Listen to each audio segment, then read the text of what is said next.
Hello everyone, इस video में हम लोग पढ़ने वाले हैं concept of individual difference, factors influencing individual difference. दोनों चीज़ों को कवर करेंगे कि इंडिविजुअल डिफरेंस की जब हम बात करते हैं उसका क्या मतलब होता है और कौन से ऐसे फैक्टर्स हैं जिसकी वजह से इंडिविजुअल डिफरेंस पे फर्क पड़ता है। The concept of individual difference refers to the unique and distinct characteristics, trait, abilities and behaviour that distinguish one person from other. मतलब इफ आई से कि दो लोग हैं तो ऐसे कौन से कैरेक्टरिस्टिक्स हुए, ट्रेट्स हुए, एबिलिटीज हुए, बिहेवियर हुए जो दोनों को एक दूसरे से अलग बनाते हैं। It recognises that no two individuals are exactly alike and these variation contribute to the diversity of human being. जब हम लोग इंडिविजुअल डिफरेंस टर्म का यूज करते हैं, मतलब यहाँ पे ये समझा जाता है कि कोई भी दो इंडिविजुअल सेम नहीं होते हैं एंड जो ये वेरिएशन है ना, ये मतलब इसी की वजह से डाइवर्सिटी आती है। अगर सेम होंगे दोनों तो डाइवर्सिटी नहीं आएगी, but due to the difference यहाँ की वजह से डाइवर्सिटी आती है, यानी विविधता। अलग अलग लोग होते हैं, हर कोई एक जना हर दूसरे पर्सन से अलग होता है। Individual differences are present across various domains, including physical, cognitive, emotional, social and personality aspects. तो इंडिविजुअल डिफरेंस की अगर हम बात करते हैं अलग अलग डोमेन्स में है, जैसे कि फिजिकली अगर हम बोले तो फिजिकल देखने में कोई अलग होगा, कॉग्निटिव मतलब माइंड से कोई अलग होगा, इमोशनली हर इंसान अलग होता है, सोशली हर इंसान अलग होता है, पर्सनैलिटी एस्पेक्ट हर किसी का अलग होता है। Understanding individual difference is essential in education, psychology, sociology and other field as it helps in tailoring intervention, support system and strategies to cater to the specific needs and strength of individual। इसने ये बोला कि जो individual difference है ना वो अलग अलग डोमेन में है, ठीक है। और जब हम लोग इन इंडिविजुअल डिफरेंसेस को समझने की बात करते हैं तो वो बहुत ज़रूरी है एजुकेशन की फील्ड में, साइकोलॉजी में, सोशियोलॉजी में और बाकी फील्ड्स में, क्योंकि इससे आपको पता चलता है सपोज डिफरेंस से आप चीज़ों को और अच्छे से समझ पाते हो। अब जैसे अगर टीचर समझ जाएंगे बच्चों के बीच में इंडिविजुअल डिफरेंसेस हैं तो वो पढ़ाने की स्ट्रैटेजी अपनी बहुत अच्छी कर सकते हैं according to the need, according to the जो भी बच्चे की तरीका है पढ़ने का उसके अकॉर्डिंग। तो आप उसके अकॉर्डिंग इंटरवेंशन या चीज़ों को आप अलग उस तरीके से देख सकते हो, ठीक है। सपोर्ट सिस्टम स्ट्रैटेजीज, ताकि आप specific need and strength of individual के अकॉर्डिंग उनको हेल्प कर सको। Now let's talk about the aspects of individual differences, यानी कि अगर हम बोलते हैं कि किस किस एस्पेक्ट से अलग अलग इंडिविजुअल किस तरीके से अलग हो सकते हैं। सबसे पहले तो आप पर्सनालिटी डिफरेंसेस मान लीजिए।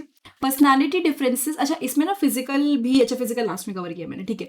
Personality refers to the relatively stable pattern of thoughts, feelings and behaviour that make up an individual character. अगर आपने कभी नोटिस किया हो पर्सनालिटी का, यहाँ पर ना बहुत सारी चीज़ों का कॉम्बिनेशन होता है, ठीक है। जैसे आप कई बार किसी इंसान को देख के बोलते हो ना इसकी पर्सनालिटी बहुत अच्छी है या इनकी पर्सनालिटी बहुत अच्छी है, क्यों?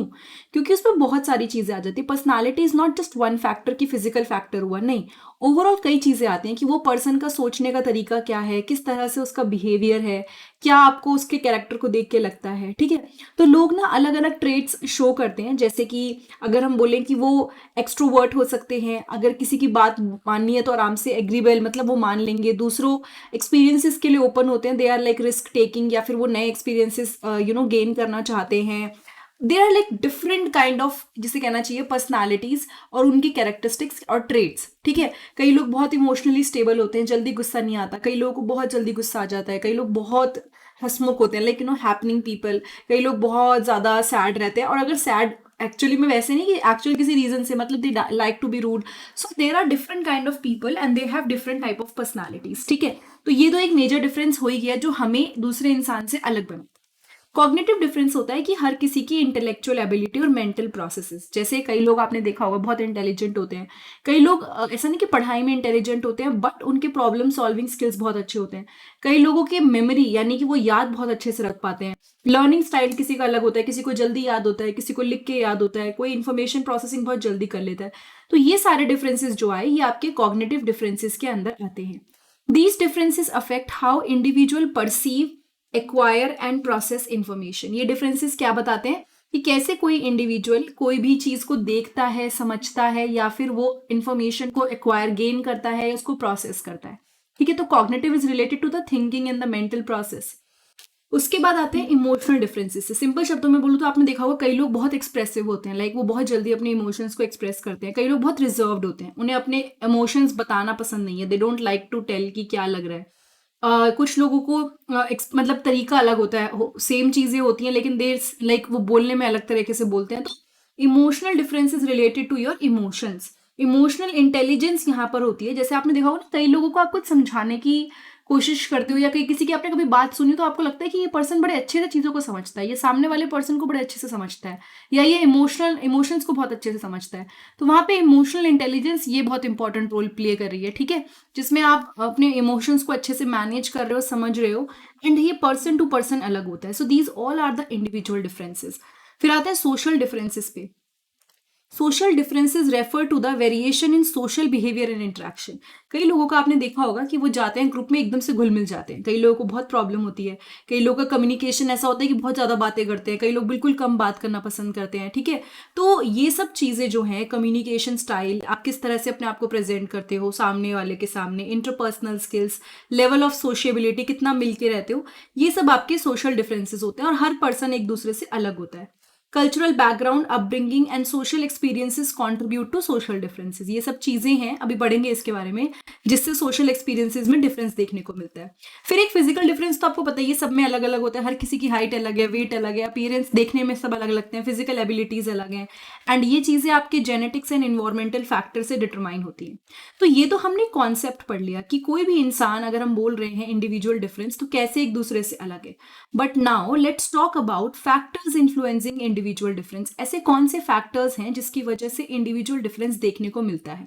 Individual differences are influenced by combination of genetic and मतलब फैक्टर्स। देखो, कई सारे फैक्टर्स होते हैं। जेनेटिक यानी कि जीन से रिलेटेड, जो हेरिडिटरी रिलेटेड होता है, इन्वायरमेंटल, आसपास की चीजें और सिचुएशन कैसी है, इन सब चीजों की वजह से किसी भी पर्सन के अंदर डिफरेंस देखने को मिलता है। Here are some of the key factors that contribute to individual differences. अभी हम कुछ की फैक्टर स्टडी करेंगे जिसकी वजह से इंडिविजुअल डिफरेंसेस देखने को मिलते हैं।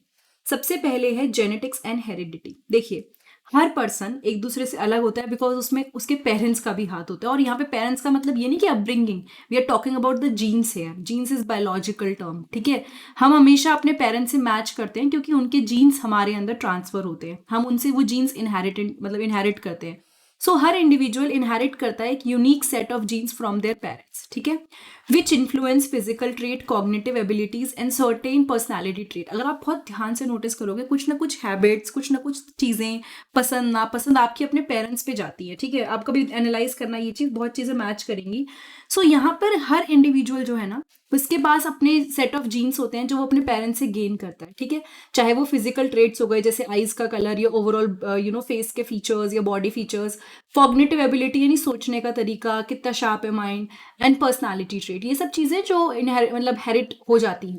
Genetic factor play a role in determining the intelligence, temperament and predisposition to certain diseases or condition. Genetic factor से ना कई चीज़ें डिटरमाइन होती हैं, जैसे कि वो पर्सन, कई बार हमारे पेरेंट्स इंटेलिजेंट हैं तो हम और इंटेलिजेंट होते हैं, तो इंटेलिजेंस कई बार, और यहाँ पे भी टाइप्स ऑफ इंटेलिजेंस कौन सी ट्रांसफर हो रही है वो भी मैटर करता है, ठीक है। टेम्परामेंट का मतलब है गुस्सा कितना आता है, किस तरह का आपका व्यवहार है। कई बार हम एकदम एग्जैक्ट अपने पेरेंट्स की कॉपी होते हैं। एंड कई डिजीजेस से सस्पेक्टेबल होना, जैसे कुछ ऐसी डिजीजेस होती हैं जो फैमिली में रन करती हैं, तो अगर उसके जीन्स थोड़े बहुत हैं तो चांसेस होते हैं कि आगे जाके जनरेशन में वो प्रॉब्लम होगी।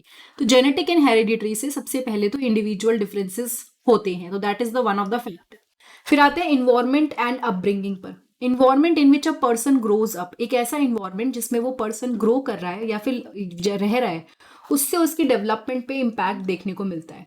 कई फैक्टर जैसे कि फैमिली डायनामिक्स, यानी कि आसपास फैमिली का रिलेशन कैसा है, सोशियो इकोनॉमिक स्टेटस कैसा है, फैमिली का स्टेटस कैसा है, कल्चरल बैकग्राउंड कैसा है, एजुकेशनल अपॉर्चुनिटीज कैसी मिल रही हैं, ये सब चीज़ें इंडिविजुअल को शेप कर देती हैं, उनके बिलीव को, उनके बिहेवियर को शेप करती हैं, ठीक है। तो इन्वायरमेंट से बहुत फर्क पड़ता है। मैंने बताया ना, सपोज जैसे मूवीज में दिखाते हैं, दो बच्चे हैं, दोनों बिछड़ गए थे और एक बच्चे को बहुत अच्छी परवरिश मिली, खाना अच्छा मिला, इस बच्चे को थोड़ी प्रॉब्लम हुई, तो उससे उनके इंटेलिजेंस, जॉब और जिस भी तरह के वो इंसान बनते हैं उस पर फर्क पड़ता है कि उनको किस इन्वायरमेंट का, मतलब किस इन्वायरमेंट पे वो रहे हैं। अर्ली चाइल्डहुड एक्सपीरियंस, देखो ये बहुत इंपॉर्टेंट फैक्टर है, बिकॉज हम लोग चाइल्ड डेवलपमेंट के बारे में पढ़ रहे हैं। कई बार ना बचपन में कुछ ऐसे इंसिडेंट्स हो जाएं तो उससे पॉजिटिव या नेगेटिव कुछ भी, उससे लॉन्ग टर्म बच्चों का ना पर्सनैलिटी वही बन जाता है। कई बार कुछ बच्चे जिनके साथ अब्यूज हुआ होता है तो वो लाइफ टाइम डर के रहते हैं या फिर शांत रहते हैं या बहुत कम बोलते हैं। सो अर्ली एक्सपीरियंसेस, स्पेशली जो एकदम डेवलपमेंट के क्रिटिकल पीरियड्स होते हैं, मतलब जिस टाइम पे हमारी डेवलपमेंट एकदम अच्छे से हो रही होती है, अगर उस टाइम पे कोई ऐसा एक्सपीरियंस हो जाए तो उसका बहुत लास्टिंग एक्सपीरियंस होता है, कॉग्निटिव, इमोशनली एंड सोशली भी, ठीक है। Now let's talk about education and learning experience. किस तरह की एजुकेशन मिली है, ये एक्चुअली है तो इन्वायरमेंटल एंड अपब्रिंगिंग की, बट इसको अलग से मेंशन कर दिया कि क्वालिटी ऑफ एजुकेशन मिला है, लर्निंग एक्सपीरियंस कैसा मिला है, उस सब से आपका एकेडमिक अचीवमेंट, आपकी पर्सनालिटी, आपका प्रॉब्लम सॉल्विंग स्किल्स, आपका नॉलेज, ये सब पे अफेक्ट पड़ता है। ठीक है। कई लर्निंग स्टाइल्स एंड प्रेफरेंसेस भी इस सब से ना इन्फ्लुएंस्ड होते हैं। तो अगेन ये भी इन्वायरमेंटल फैक्टर में आता है, बट इसको अलग से हम मेंशन कर चुके हैं यहाँ पे। पीयर इन्फ्लुएंस इन्वायरमेंटल फैक्टर में आता है, बट आपके दोस्तों का क्या इन्फ्लुएंस है। अच्छे दोस्तों के साथ रहते हैं, अच्छी चीजें सीखते हैं, गलत लोगों के साथ रहते हैं तो गलत चीजें सीखते हैं, डिफरेंसेस वहीं पे क्रिएट हो जाते हैं। Peer pressure and social norms can influence decision making and lifestyle choices. यानी कि हमारा जो पीयर प्रेशर होता है, दोस्त कहता है ना ये कर ले, ये कर ले, ये कर ले, कोई बात नहीं, तो ये जो चीजें होती हैं दीज आर पीयर प्रेशर। आपका मन नहीं था बट आपने दोस्त के कहने पे कर लिया, इससे हमारी डिसीजन मेकिंग एंड हमारी लाइफस्टाइल की चॉइसेस चेंज होती है। कोई दोस्त कहेगा नहीं पढ़ते हैं पढ़ते हैं पढ़ते हैं, तो आप पढ़ने की तरफ जाएंगे। कोई दोस्त आपको नेगेटिव हैबिट कोई सिखाना चाहेगा तो आप वहीं की तरफ जाएंगे। तो ये एक फैक्टर है जिससे आपकी इंडिविजुअल डिफरेंसेस देखने को मिलेंगे। पर्सनालिटी एंड टेम्परामेंट, अगेन ये होता है किस चीज पे डिपेंडेंट, आपकी जीन्स पे भी होता है। उसके अलावा आपका धीरे धीरे आप किस तरह के लोगों के कांटेक्ट में आ रहे हो, किस एनवायरनमेंट में रह रहे हो, ओवरऑल ये आपका ये चीज होती है जिससे चीजों पे फर्क पड़ता है। ठीक है। Cognitive abilities, variation in cognitive abilities such as intelligence, memory based solving and lead to differences in how individual process information.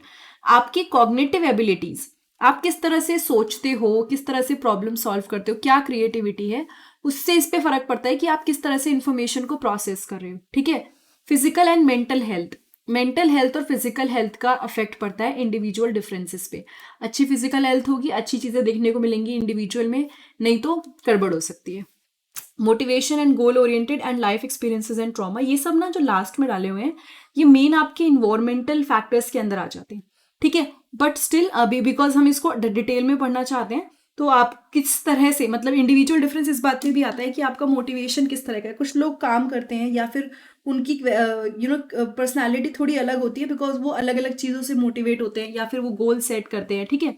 Plus उनके लाइफ के एक्सपीरियंसेस, ट्रॉमा, इन सब चीज़ों से आपके डिफरेंसेस दिखते हैं, या फिर आप कह सकते हो फैक्टर्स हैं जो कि इन्फ्लुएंस करते हैं इंडिविजुअल डिफरेंसेस को। सो देखो, मेन तो जेनेटिक और इन्वायरमेंट हमने एक बार डिस्कस कर लिए। उसके अलावा बाकी जो आपने मोस्टली पढ़े they are the situational factor, एक एक करके जो आपने यहाँ पढ़े, इनको आप इन्वायरमेंटल में भी डाल सकते हैं या फिर आप सिचुएशनल में भी डाल सकते हैं, डिपेंड करता है कि आप कितना डिटेल में बताना चाहते हैं। ठीक है। सो ये टॉपिक हमारा जो है चाइल्डहुड एंड ग्रोइंग अप का टॉपिक है, बीएड का। इसकी सारी वीडियोस आपको चाइल्डहुड एंड ग्रोइंग अप की प्लेलिस्ट में मिल जाएगी। बीएड फर्स्ट ईयर का सेक्शन है, प्लेलिस्ट सेक्शन में जाइए, वहाँ पे दिख जाएगा। बाकी अगर ये वीडियो अच्छी लगी तो प्लीज़ चैनल को सब्सक्राइब कीजिएगा। कोई डाउट है तो आप नीचे कमेंट सेक्शन में पूछ सकते हैं, और अगर वीडियो अच्छी लगी तो चैनल को सब्सक्राइब करके वीडियो को शेयर भी कीजिएगा। और एक और चीज़, डिस्क्रिप्शन बॉक्स में एक लिंक है, that is by me a book, वहाँ पे आप डोनेट भी कर सकते हैं। Thank you so much, have a nice day, let's see you next time in the next video.